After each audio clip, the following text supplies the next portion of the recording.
Gloire à Dieu, alléluia. Je repensais à la première fois que je suis rentré dans une église et je n'ai pas tout compris ce qui se passait. Je ne connaissais pas l'église, etc. Mais j'étais touché par quelque chose et je ne comprenais pas ce que c'était. Je me disais, mais qu'est-ce qu'ils ont? Ils ont quelque chose que je n'avais pas moi. Et tout à l'heure, en écoutant ces cantiques, ça me fait rappeler ces choses-là. Et puis je me dis, peut-être que tu viens pour la première fois, ou une des premières fois, tu ne peux peut-être pas tout comprendre, mais c'est merveilleux de pouvoir rencontrer Jésus-Christ dans sa vie. On l'a chanté, Christ seul me suffit, c'est vrai. C'est merveilleux de pouvoir, ce matin, entendre parler de Jésus, de ce qu'il a fait. Alors peut-être que tu ne comprends pas tout, si tu viens pour une des premières fois, mais laisse le Seigneur te visiter. Laisse le Seigneur te bénir. Laisse Jésus te parler. Ouvre ton cœur, dispose ton cœur, ton âme à le recevoir et à laisser te travailler comme lui la veut, comme lui l'a prévu. J'aimerais prendre un passage dans les Corinthiens, si vous voulez bien. 2 Corinthiens, chapitre 4, verset 1er. 2 Corinthiens, chapitre 4, verset 1er.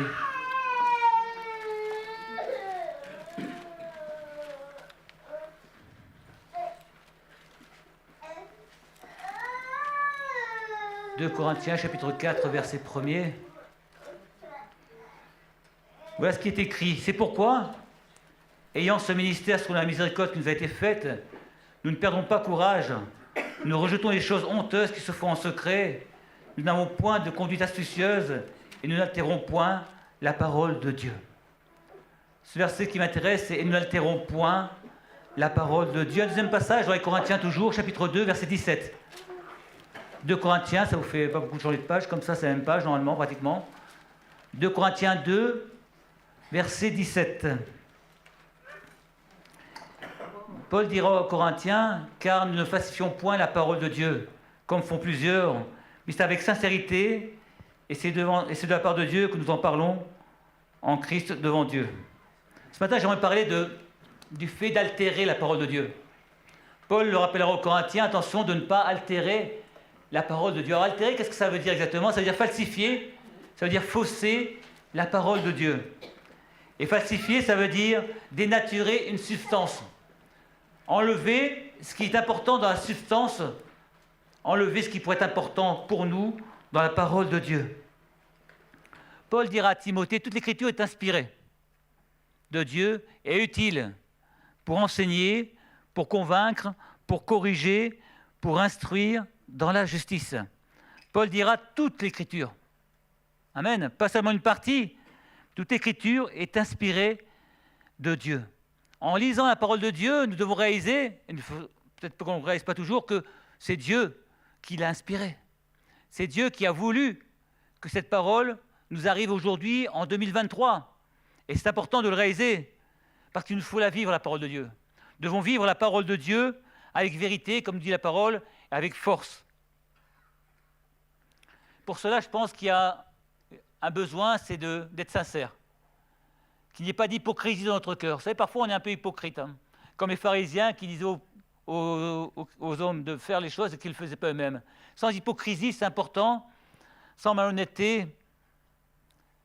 Je crois qu'il ne faut pas paraître, mais être devant Dieu. On peut paraître devant les hommes bien, mais devant Dieu. Dieu connaît tout.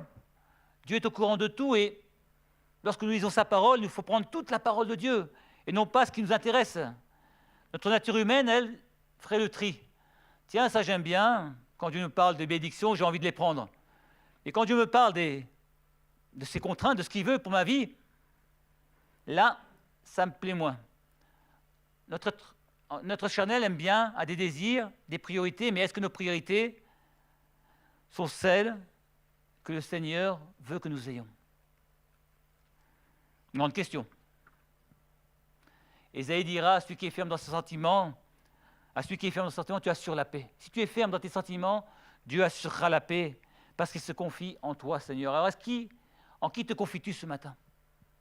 En qui mets-tu ta confiance? Est-ce que c'est en toi-même, en tes propres capacités, ou est-ce que c'est en Dieu? Et si tu réponds en Dieu, ça veut dire que tu te confies en toute sa parole. Est-ce que c'est le cas ce matin? À vous de savoir. Vous savez, il y a un spécialiste de la falsification. Le spécialiste de la falsification, c'est le diable. Dès le commencement, il a commencé à falsifier la parole de Dieu en disant à Ève et à Adam, mais Dieu a-t-il réellement dit? Ça ne vous arrive pas dans votre vie de chaque jour de vous poser la question, mais Dieu a-t-il réellement dit de ne pas faire ça? Dieu a-t-il réellement dit que je ne pouvais pas agir de telle ou telle manière, quelles que soient les circonstances? La parole nous rappelle que tout ce qui n'est pas un produit d'une conviction est un péché.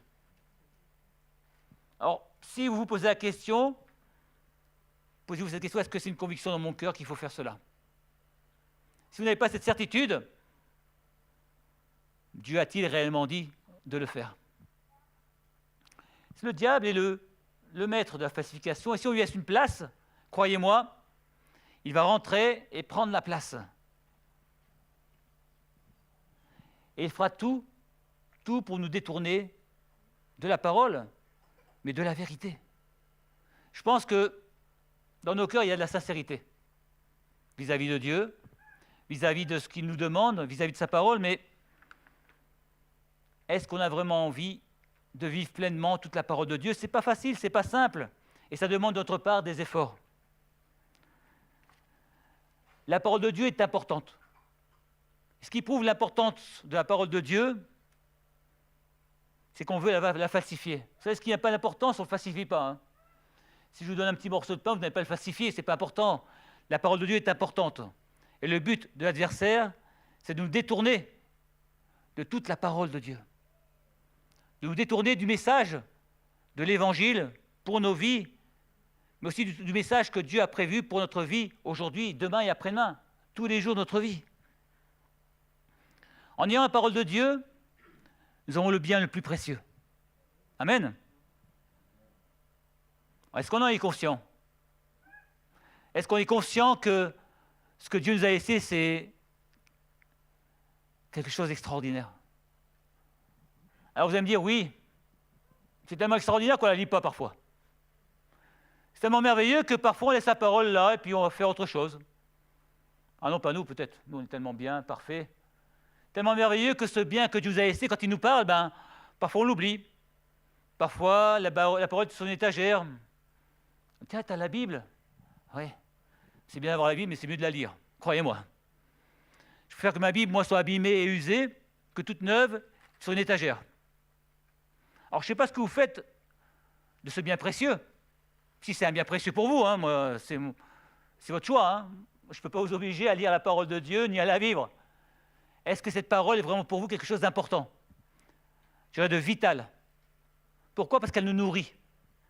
Par le corps, mais l'esprit, l'âme. Chaque jour, nous mangeons.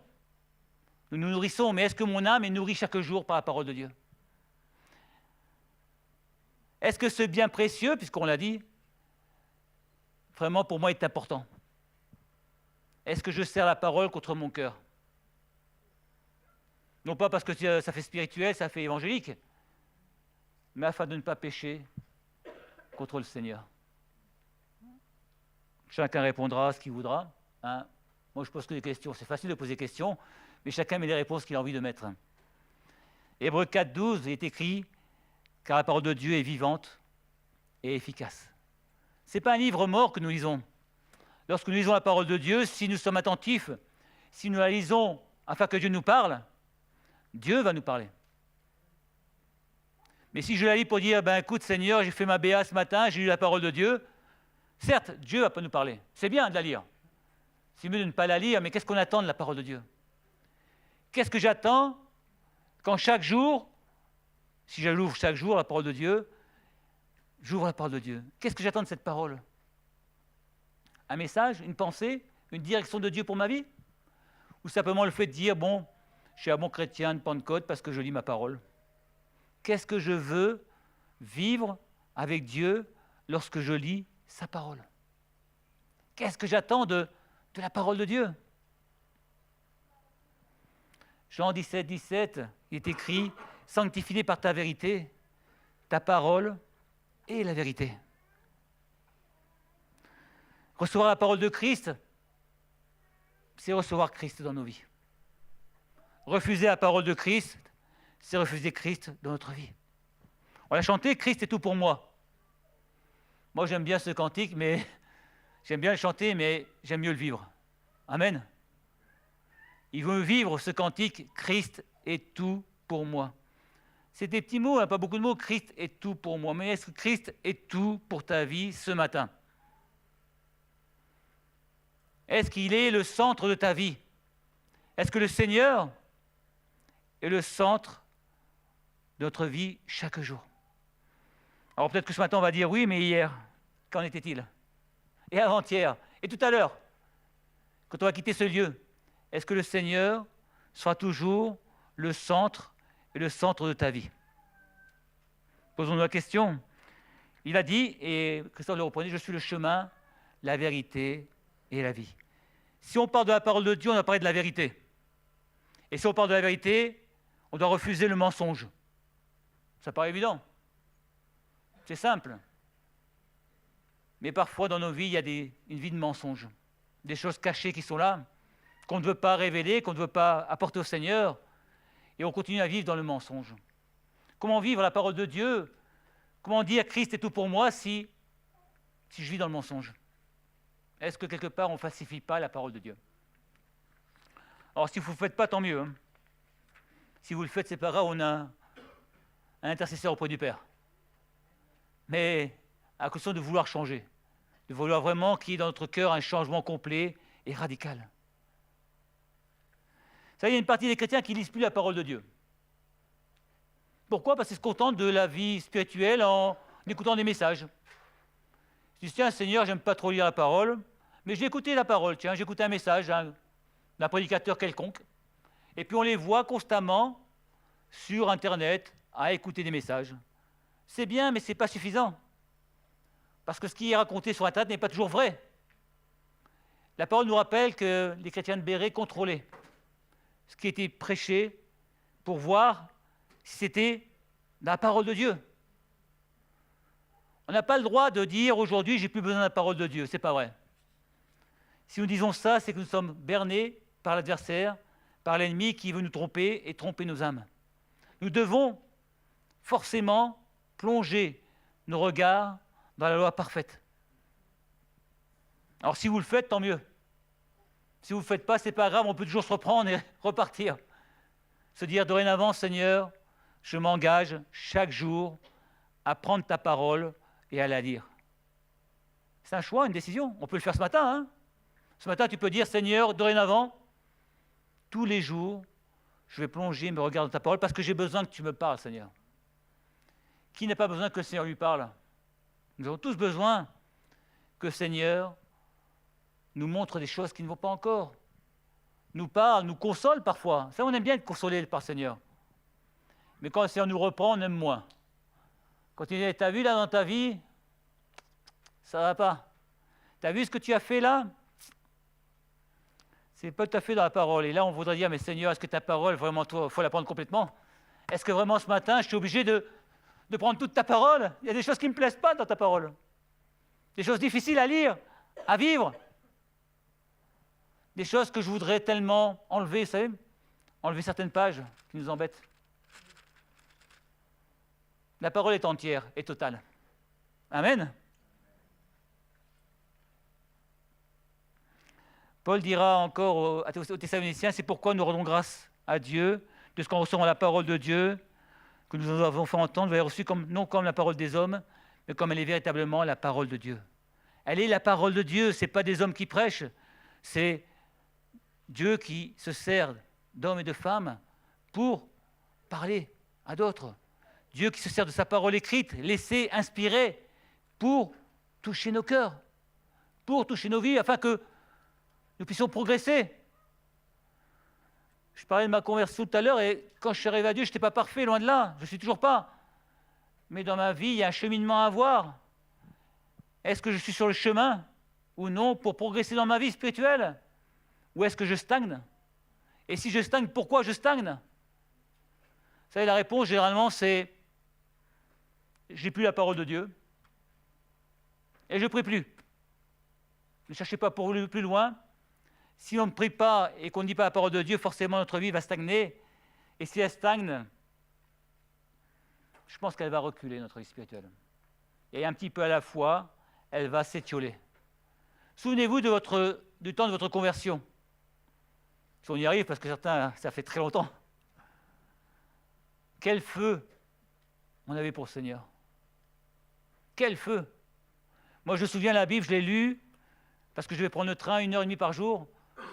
Je prenais le train, j'avais ma Bible ouverte là, devant tout le monde, et puis je lisais la Bible, dans le train. Ça paraissait fou, quoi. Et il n'y avait rien qui pouvait m'empêcher. Rien qui pouvait m'empêcher de lire la parole de Dieu. Rien qui me pouvait m'empêcher de montrer, parce que j'avais pas de... C'était vraiment la Bible, elle était blanche en plus. Donc vous voyez, elle était là, et puis je la mettais comme ça pour que tout le monde la voie. Puis j'avais 1h20 de train, puis je prenais le train, et je lisais la Bible. D'autres lisaient leurs journaux. Moi, je voulais m'imprégner de cette parole. Je ne la connaissais pas du tout. Je voulais m'imprégner parce que dans mon cœur, il y a quelque chose qui avait changé. Dans mon cœur, il y a eu la révélation de Jésus. Mais je ne comprenais pas tout. Même je ne comprenais rien du tout, honnêtement. Simplement qu'il y avait un Seigneur qui m'aimait et que je voulais mieux le connaître. Mais comment le connaître si je ne lis pas la parole? Comment connaître Dieu si je ne m'appuie pas sur ce qu'il a écrit, sur ce qu'il attend de moi, de ma vie, sur ce qu'il me raconte de sa vie, de la vie de Jésus, des miracles, des prodiges? Comment les connaître si je ne lis pas la parole de Dieu? Aujourd'hui, on voudrait tellement connaître la parole, mais on ne fait pas l'effort. Parfois, on est devenu un peu paresseux spirituellement, pour ne pas dire plus fort que paresseux, mais parfois même feignant spirituellement. Parce qu'il y a d'autres priorités. Il y a la télévision, il y a plein de choses, les loisirs, c'est bien. Mais que ce soit jamais au détriment de la parole. Jamais. On peut tout faire, à condition qu'il y ait toujours la place et la priorité à la parole de Dieu dans notre vie, quelles que soient les circonstances et les temps. Intégrité et intégralité de la parole. Il nous faut les deux. Il nous faut les deux. Être intègre quand on la lit, c'est-à-dire, Seigneur, je veux la lire avec un cœur ouvert, prêt à ce que tu me parles, à ce que tu me montres ce qui ne va pas. Et la lire intégralement, vous savez, il y a des chrétiens qui ne lisent pas l'Ancien Testament. C'est trop dur. Mais comment comprendre ce qui s'est passé dans le Nouveau Testament si on ne lit pas l'Ancien? Alors il y a certains passages, certains livres qui sont un peu plus compliqués. Mais il est bien quand même de s'en imprégner. Il est bien de s'en imprégner. Intégrité parce que si on n'est pas intègre devant le Seigneur, notre cœur ne sera pas disposé. Pas disposé à l'entendre. Pas disposé à recevoir ce qu'il a à nous dire. J'ai écrit, il faut être des lecteurs assidus de l'ensemble de la parole de Dieu, et ne pas en prendre des brides comme ça nous arrange.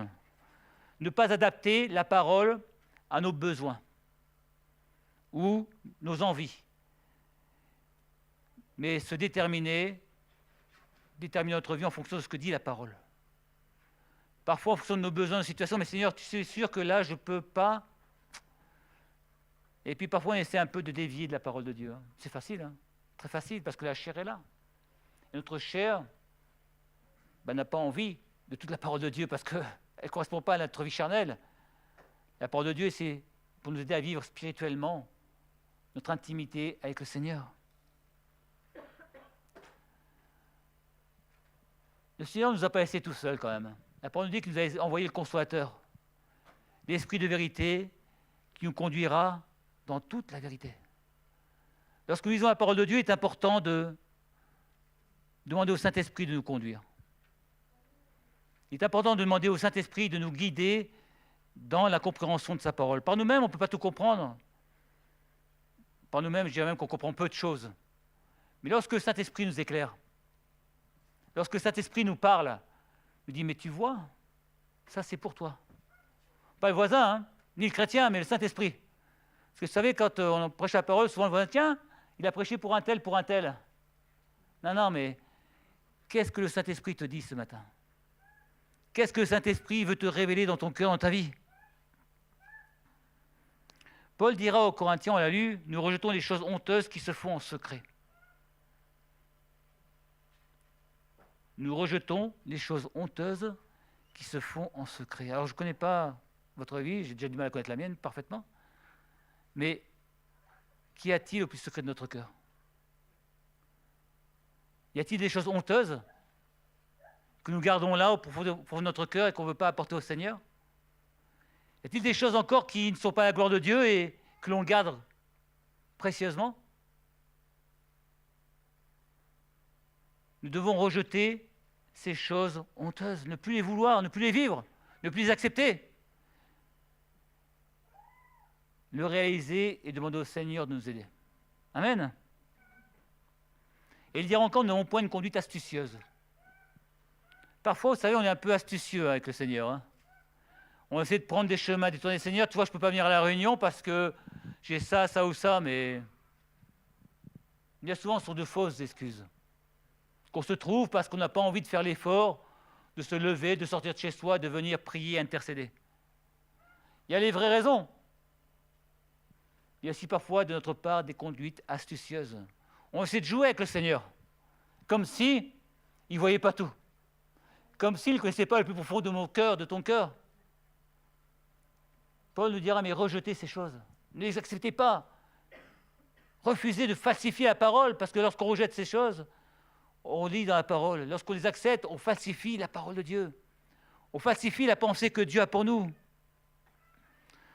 L'effet de l'action du Saint-Esprit doit nous aider dans ces choses-là. Si on est honnête devant le Seigneur, si on a vraiment envie de nous approcher de Dieu, on doit reconnaître ces choses devant Dieu et dire au Seigneur, mais Seigneur, c'est vrai qu'aujourd'hui, tu vois, j'ai peut-être falsifié ta parole parce que ça m'a arrangé, parce que dans ma vie, il y a des choses que je n'ai pas voulu changer. Tellement facile, tellement simple de vouloir vivre notre vie en conformité à nos paroles, plutôt que de la vivre en conformité à la parole du Seigneur. 2 Pierre, chapitre 3, verset 16, il est écrit « Croyez que la patience de notre Seigneur est votre salut. » Comme notre bien-aimé Paul vous l'a écrit, selon la sagesse qui lui a été donnée. C'est ce qu'il fait dans toutes les lettres où il parle des choses dans lesquelles il y a des points difficiles à comprendre, dont les personnes ignorantes et mal affermies tordent le sens. Là, Pierre parle de personnes ignorantes et mal affermies. Si je ne lis pas la parole de Dieu, je serai ignorant de la parole de Dieu. Si je ne connais pas la parole de Dieu inspirée par Saint-Esprit, je vais tordre le sens de la parole de Dieu. Si je prends qu'un passage de la parole de Dieu, je vais sortir du contexte de la parole de Dieu. Parce que ça m'arrange. Parce que cette chose-là m'intéresse. Et en sortant du contexte de la parole de Dieu, je sortirai de la pensée de Dieu pour ma vie, pour moi. Osez, mon peuple est détruit faute de connaissance. Ce qui détruit notre vie spirituelle, c'est la faute de connaissance. C'est parce que je ne suis pas assez proche de la parole de Dieu. Parce que je n'ai pas envie que Dieu me parle parfois. Parce que la parole de Dieu, c'est des commandements aussi que Dieu me donne dans ma vie. Des choses qu'il me faut faire, alors que je n'ai pas envie de les faire. Vous savez, humainement, quand on n'a pas envie de faire les choses, on n'a pas envie de les faire. Hein. Je ne sais pas si vous êtes comme ça, mais il faut se faire violence. Et la chair n'a pas envie de faire les choses de l'esprit. Ça, il faut qu'on en soit conscient. C'est une réalité. Jean 14, 15, si vous m'aimez, gardez mes commandements. Amen. Est-ce qu'on aime le Seigneur? Amen. Allez, on va dire Amen. Bien sûr. Est-ce qu'on a envie de garder ses commandements? Amen. Est-ce que c'est facile? Non. C'est pour ça que c'est précieux. Parce que ça nous demande des efforts. Ça demande de vaincre la chair et de laisser l'esprit prendre la place. Et plus nous vivons par l'esprit, moins la chair aura de place. Mais combien que c'est compliqué. Combien que c'est compliqué. Jean 14, 24, ceux qui ne m'aiment pas ne gardent point ma parole. Et la parole que vous entendez n'est pas de moi, mais du Père. La parole que Jésus a prononcée, c'est celle du Père, qui nous donne encore aujourd'hui. Hébreux 10, 22, approchons-nous avec un cœur sincère.